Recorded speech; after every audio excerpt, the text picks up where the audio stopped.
Welcome to the She Said Privacy, He Said Security podcast. Like any good marriage, we will debate, evaluate, and sometimes quarrel about how privacy and security impact business in the 21st century.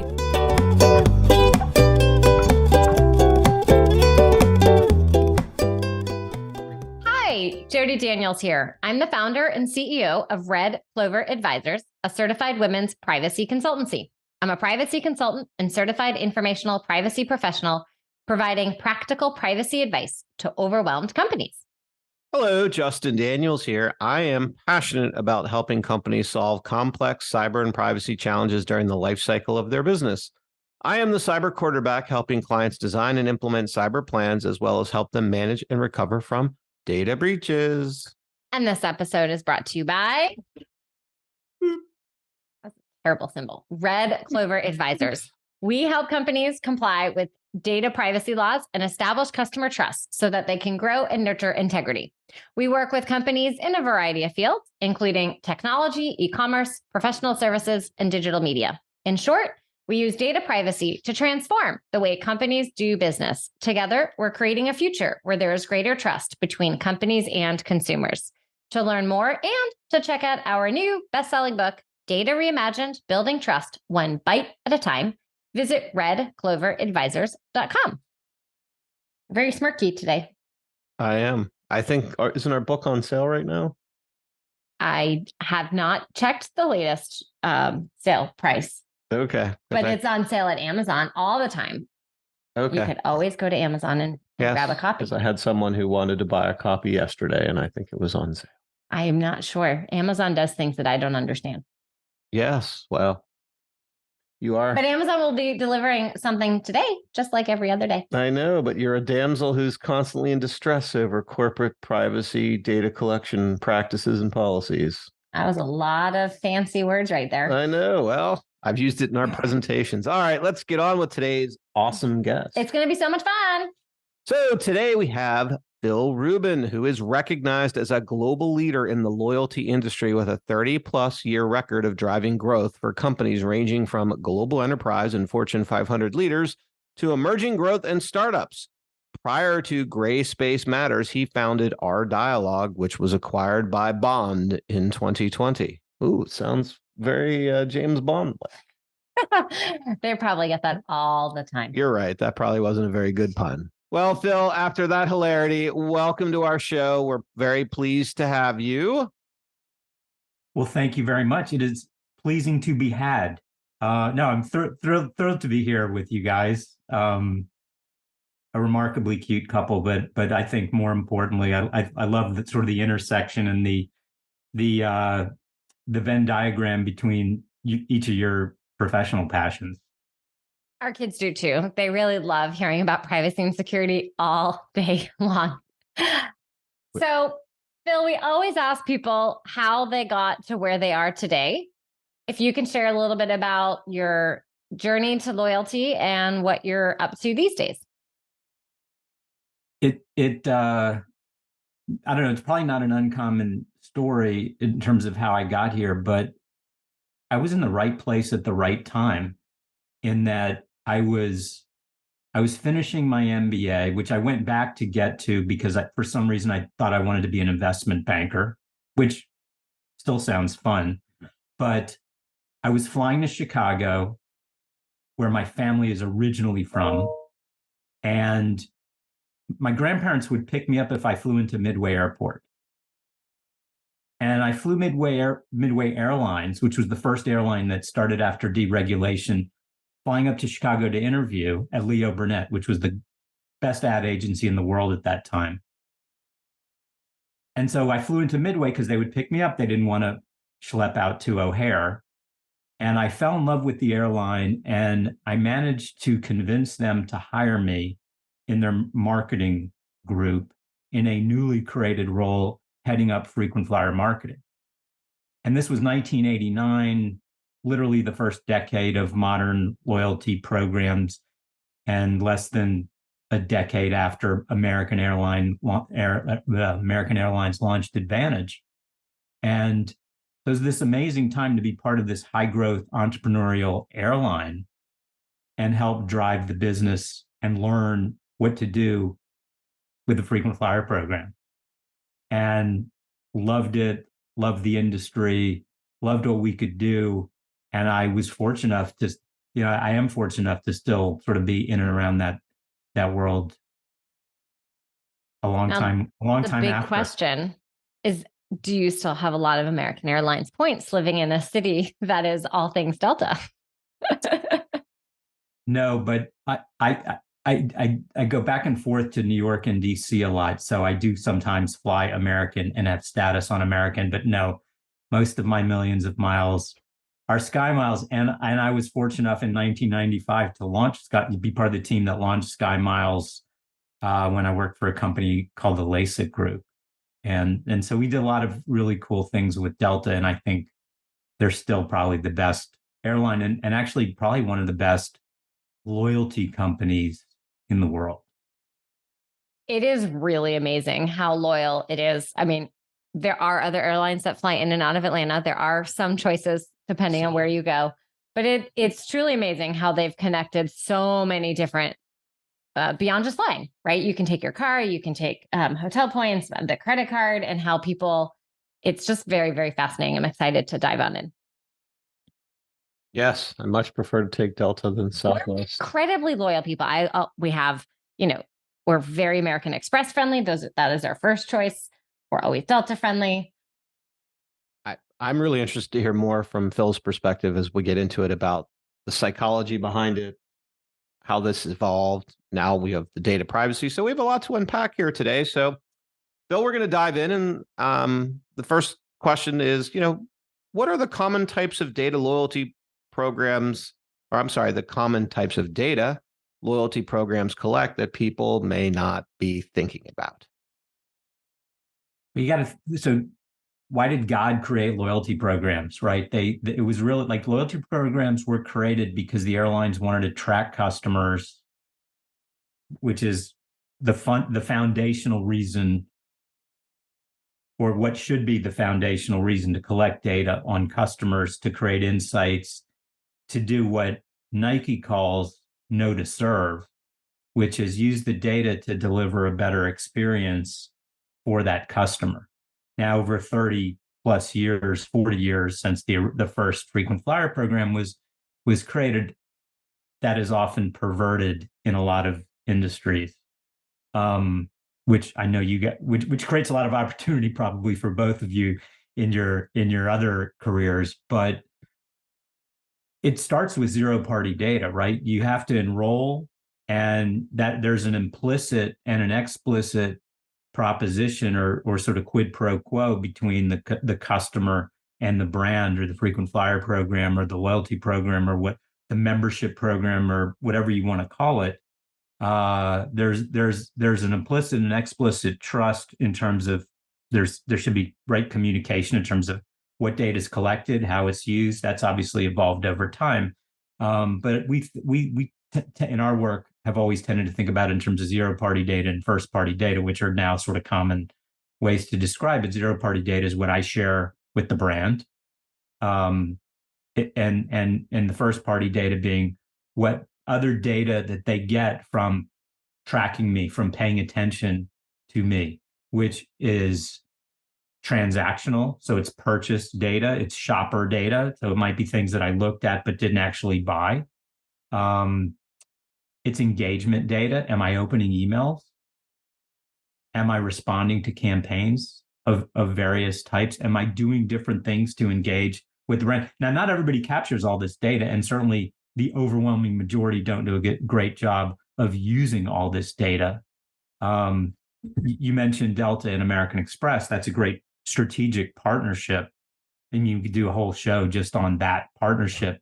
But that whole thing is predicated on payments and data, which is a whole nother set of data that Delta has access to and American Express has access to because of the tight relationship between those two companies. So payments and loyalty are very much intertwined because payment data is so valuable, because the best data to predict future customer behavior is existing behavioral data. And so when you mentioned Jody, all the different partnerships that airlines like Delta have, all those partnerships are also created on the value of data, because if you know somebody's flying, then chances are they're going to need some sort of transportation from an airport to wherever they're going. They may need a place to stay. They may need to rent a car. They may need to go to Starbucks. And so there's a whole ecosystem of other transactions and behaviors that go with that are what bring value to Delta and American Express as those examples. But ideally, it brings value to the customer too, in one way, shape, or form. Transactionally, because you earn miles and you can earn free flights, but also, hopefully, and this is where a lot of loyalty is going today, it's unlocking a better experience. So, Phil, you talked about how payments and flight data and sort of the multitude of different data points. Can you maybe share an example of how deep some of that data goes, right? If we think about from a privacy perspective, do they know that Jody bought these bracelets and these chocolate chip cookies at these bakery stores? And is that what is shared? Or is it just, person one shared these types of things? I think that would be really helpful for our audience to understand. There are examples where both of those things take place. So staying on the Delta example of Delta and its partners, and this is actually, for somebody like me, pretty exceptional and an example of Delta, which used to be a follower. Like Delta was a laggard. Like they didn't even own Delta.com when URLs were born. It was delta-air.com. But Delta has really become, like I mentioned earlier, a loyalty leader. So one of the more recent partnerships that they announced is a partnership with Lyft. And this to me is like a best-in-class example of a partnership. But now I've linked my Lyft account to my SkyMiles account. So now around 4 hours before my departure, I get a notification on my phone from Lyft, knowing that I'm taking a flight in 4 hours and prompting me, if I want, to click and set up a ride to the airport through Lyft. And so it's the beginning of what I think the future of loyalty is, which is really not just this transactional model, but it's an experiential model where trusted brands like Delta, like American Express, have the opportunity to create connected experiences. So it's not just that I'm earning miles for every dollar I spend with Lyft, but more importantly, they're actually making my life easier, because they're nudging me to say, hey, if you want to take Lyft to the airport, we're making it easier for you to do. Back to that Nike line, know to serve. If you know somebody's traveling and you're Lyft, you're going to offer them a ride to the airport. Just like if you and I are neighbors and I know you're going to the airport and I'm going to the airport, I'm going to offer you a ride. And that's a great example of how two brands can build relationships with customers, with members that do more than just give them free stuff. My little privacy antennas went on. I have that same Lyft and Delta connection, but it's been so long since I've looked and I haven't paid as close attention to have they sent me those notifications or not. I can't recall. My question is, thinking about those interconnected experiences, are you finding more companies are making that opt-in, where I get to decide, is that okay? Yes, I really want to know about that great Lyft service 4 hours in advance, or a default, we're just going to share it and then let you opt out? So I don't honestly recall if I opted in, but I would be willing to bet a large amount of money that, even though gambling is not technically legal in Georgia, I feel like I need to say that being on you can bet a cup of podcast coffee. How about that? I think if you can go to the FanDuel website, you can bet on a sporting event that can be subterfuge for this. There you go.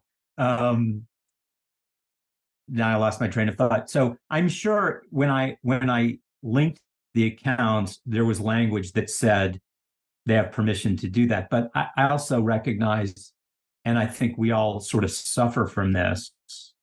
We do have these other sort of gates that we can close, like through an iOS, through an Apple operating system, where you can just say, no, you can't send me notifications anymore.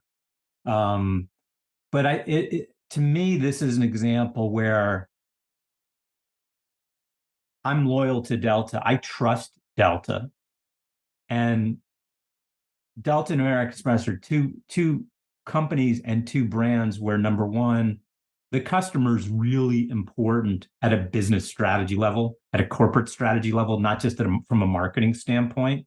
So you think about like American Express and their campaign, which is called Powerful Backing, not for their co-brand cards, but for their proprietary cards.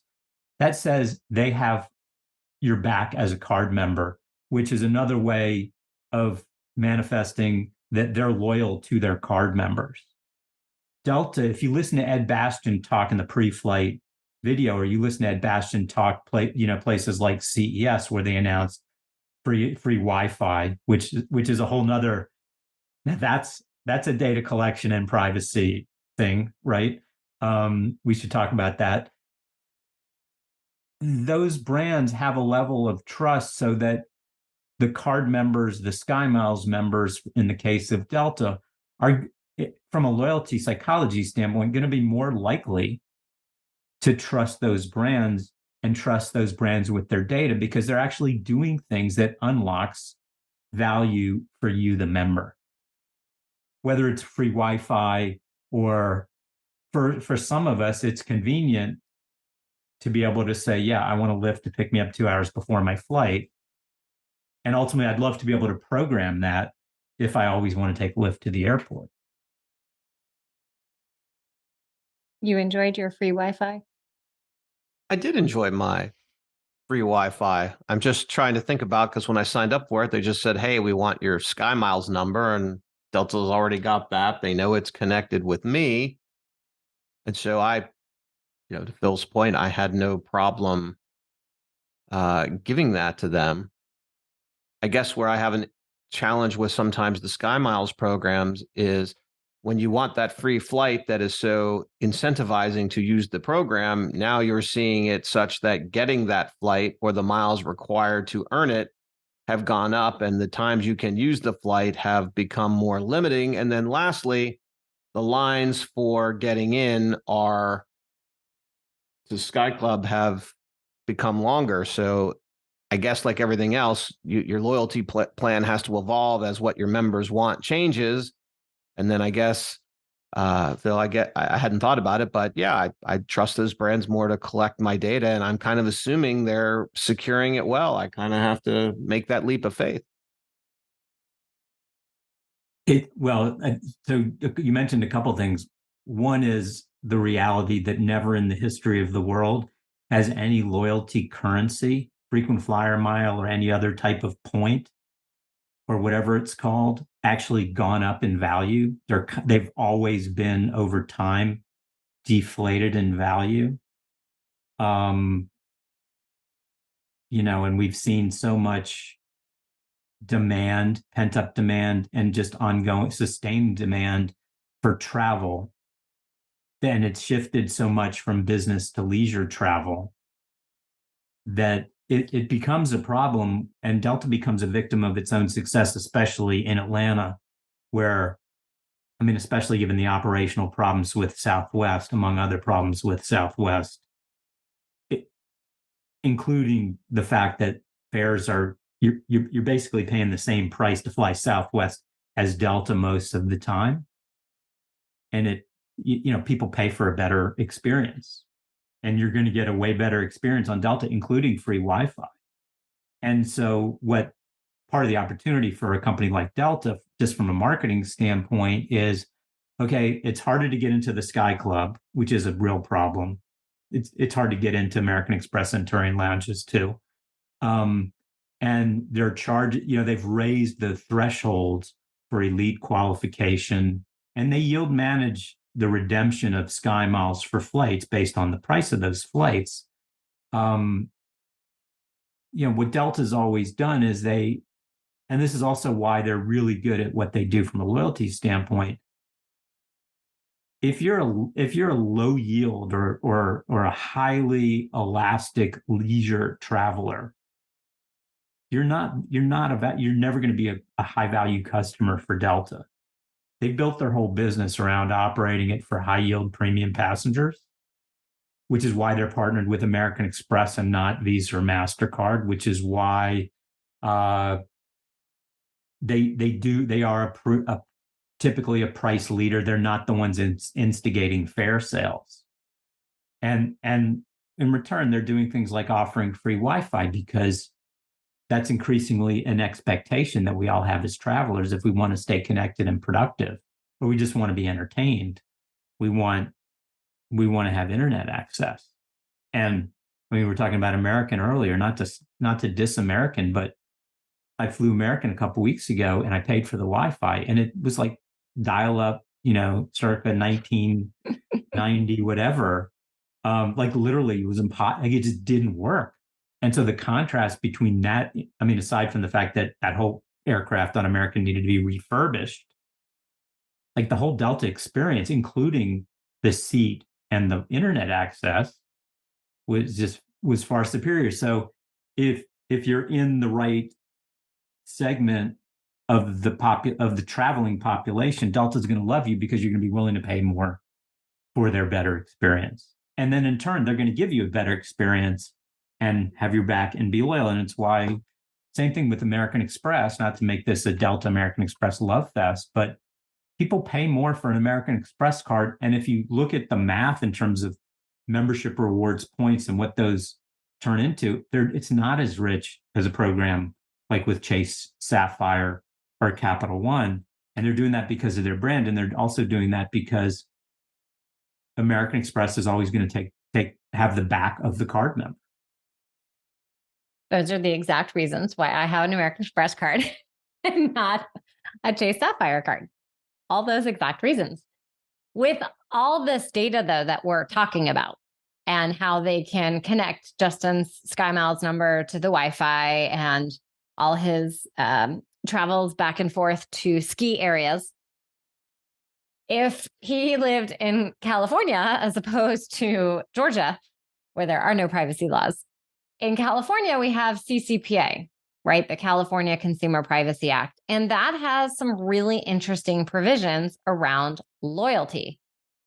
What are you seeing about how those requirements are impacting loyalty programs? Well, it's hard. If you're a national brand or a global brand, you can't not do business in a state the size of California, right? What's the population? 40 million people, something like that. It is.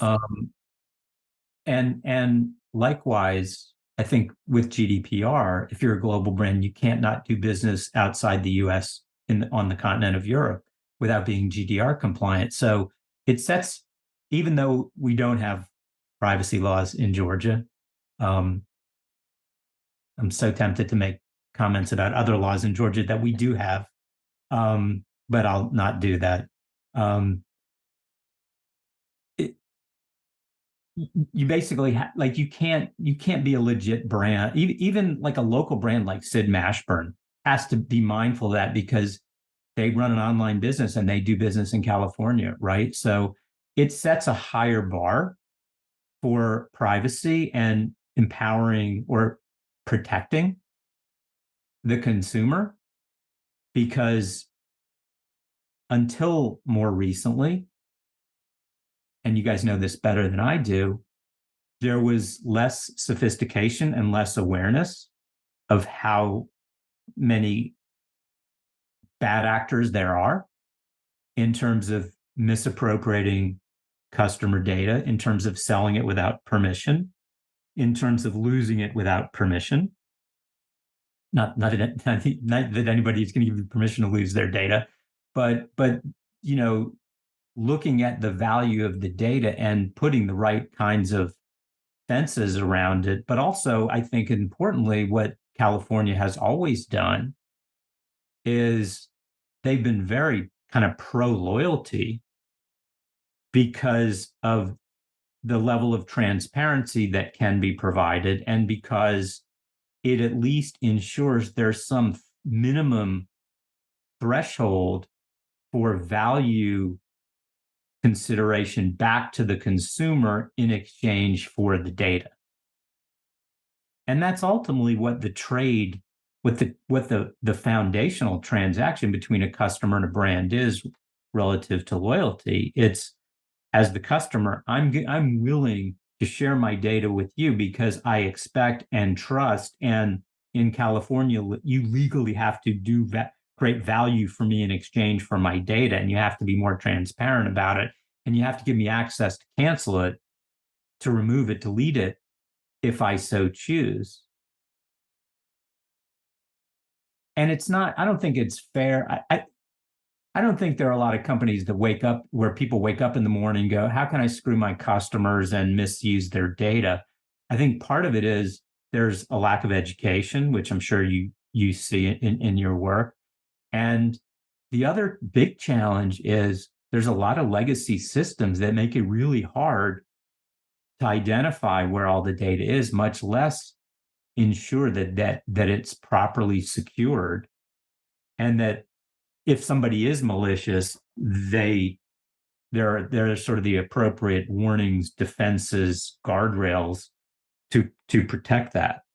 But I also think at the same time, I mean, look, we saw this with Facebook, now Meta, and the 2016 election, that there are a lot of people who see the value in data, not necessarily for altruistic or even legal purposes. That is a fair point, but that could be its own episode. Or how ChatGPT might create a loyalty program. We could ask it. Maybe we will. Well, I have asked ChatGPT about certain loyalty programs. It's pretty interesting. What did it say? Like some basic things that it gleaned from things that other people have published. And I mean, sadly, better answers than you get from a lot of human beings, including a lot of human beings in the industry. But I mean, that could be that's a whole nother show. It is. It's very interesting to see what's happening in that universe. Very top of mind. So I did want to ask you one other thing that we talked about prior to recording, which was blockchain. The whole industry is really reeling from what went on last year. But one bright spot is enterprise blockchain, and Starbucks announced a deal. And I'd just love to get your perspective on what you think around blockchain use cases that involve loyalty programs. Great question, Justin. And it's really interesting when you read about what Starbucks is doing with Odyssey, and there are a lot of people and companies focused on, let's call it, like, not my term, Web3, right? Which is both new applications and also the metaverse. So much of blockchain leads down to crypto and NFTs and what I would sort of think of as really bright, shiny objects that are huge distractions for a lot of foundational functionality. I mean, it's 2023, and that Delta Lyft example is something that in my prior life we were talking about with big global brands who could enact such a thing 7-8 years ago. So they're not new, but technology is now making it a little bit easier for things like that to happen. That's a big part of the value that I've seen with blockchain. And it's not so much about NFTs, that like all upper cap NFTs, but really what we think of as lowercase NFT, which is how do you tokenize certain things? Because when you are transacting on a blockchain, when you're transacting on a blockchain, there are certain things that become way more efficient and way more exact. Foundational things like contracting, foundational things like accounting and settlement for transactions. And So from that standpoint, and also the ability to have the chain open or private, because from what I've learned in the work that I've been doing, and full disclosure, I'm a seed investor in a Swiss blockchain loyalty company. And yes, they've done NFTs for brands, but the bigger use cases are things like private marketplaces, private B2B marketplaces, where it's just easier. You think about a Delta and an American Express, but maybe not at that strategic level. The ability for a large brand to have a bunch of different partners, whether it's transacting loyalty, purchases and redemptions, or just any other type of commercial relationship, it saves a lot of legal and accounting, contracting and accounting work when those transactions take place on a blockchain. It also allows for moving different things, and this is where tokenization is really valuable. And because of the security layer of encryption, things can be shared, moved, transferred in ways that are more expeditious and more efficient and require less overhead to do so. Thank you for sharing that. I just think blockchain has some really interesting use cases in your area with loyalty programs. I guess we'll just have to see what develops. It will probably happen faster than we think. And they are, and some of it, I mean, we stumble into some of these new use cases where there are things that companies are doing that are very much manual. For example, a global brand issuing loyalty currency across different borders and across different currencies, financial currencies. So imagine you're a company in the US and you've got customers earning your loyalty, your Delta, you've got customers earning your loyalty currency in Europe in euros, and in Asia in yen or whatever other currency. And so you have to you have to account for the issuance of the Sky Mile, but then you also have to, it's sort of a two-dimensional transaction, or there's a third dimension of the transaction between the two parties, because it's a Sky Mile, but it's a Sky Mile denominated in dollars here, and it's denominated in this other currency here. So you have sort of two simultaneous transactions that requires a lot of brain damage in the back office, a lot of people to do that, much less get it right and accurate. And so you think about certain businesses. I mean, think about we were talking about betting earlier. Think about the gaming business and the potential risk of not getting some of those transactions accurate. It could get real expensive. Very interesting perspectives.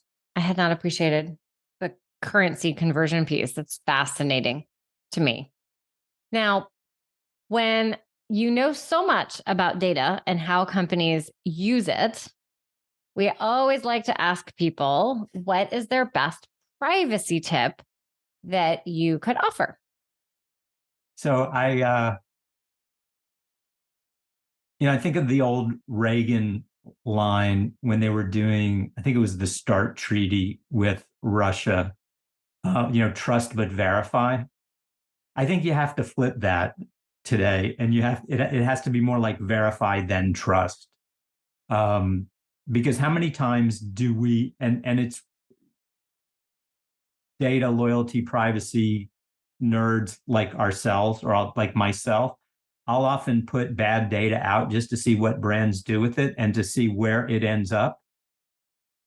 And you could do that in the old days with your postal address and see who all of a sudden starts mailing you. Well, you can do that now with different email addresses or other sorts of profile information that's attached to that. And you can actually see where it's not maybe that scientific or that scalable, but it's pretty staggering. So I think sort of verify then trust And you just, I think you have to just be fully conscious like today that any data you share online is potentially vulnerable. It's also why, like for me, I'm a huge Apple loyalist.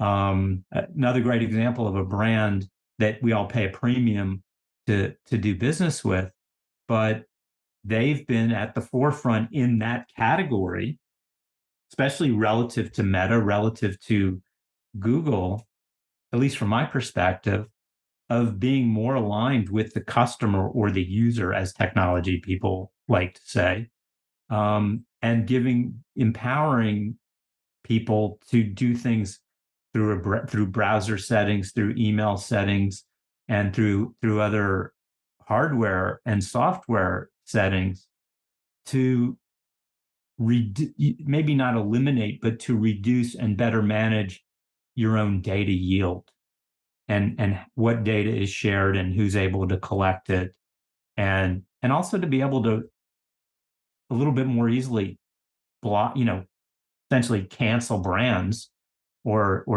publishers who are doing things that don't appear to be trustworthy. I always find the Apple Google sides and camps so interesting. I don't even remember where I was the other day, and there were people who were commenting they were always Apple people, and then they moved to Google and they liked some of Google's features better. They liked the physical camera and some of the other things that they felt like they couldn't do in Apple. But I'm like you, and I like all my Apple devices. I like how they sing together. I like the privacy and security features of Apple, and I'm hanging on my Apple camp. I'm a very loyal person once I like my brand. You also don't want me if I don't like your brand. I will tell people. Most people, by the way, Jody, are loyalists.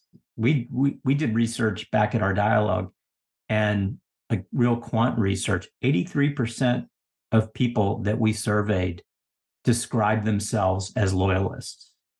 The challenge and the question is loyalist to what? And that's what makes the market so interesting.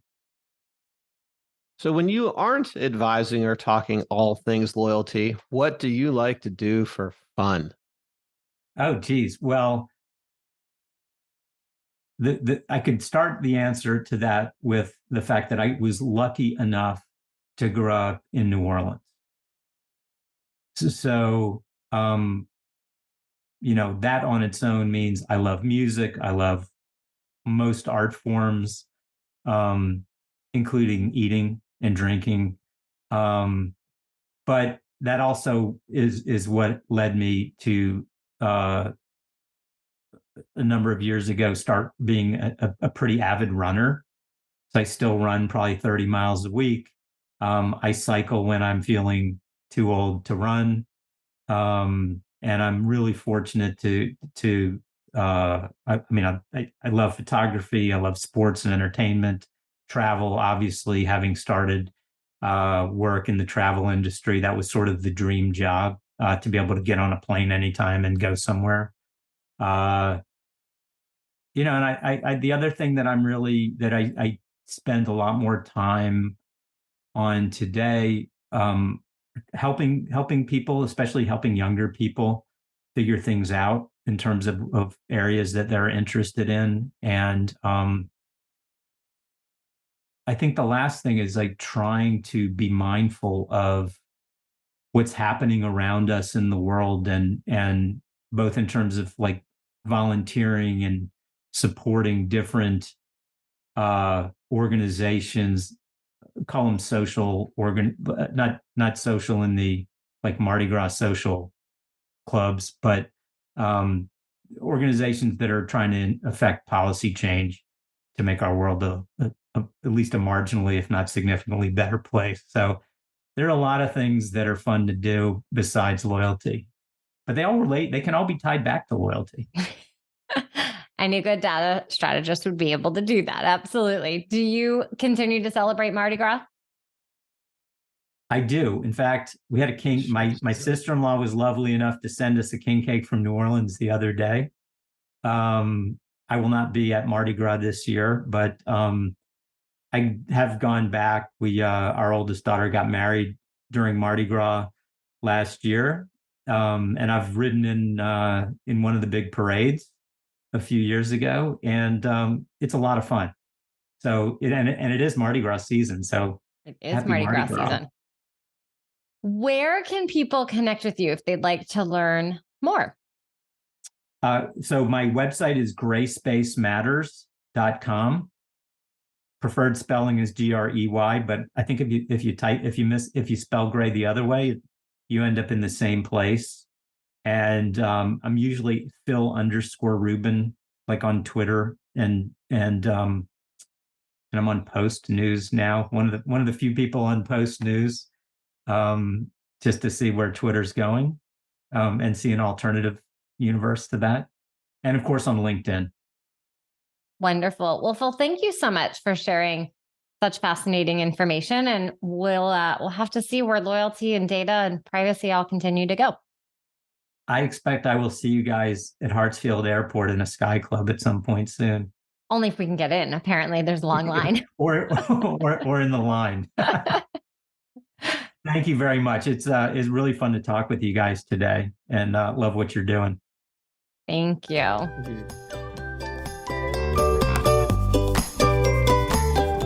Thanks for listening to the She Said Privacy, He Said Security podcast. If you haven't already, be sure to click subscribe to get future episodes and check us out on LinkedIn. See you next time.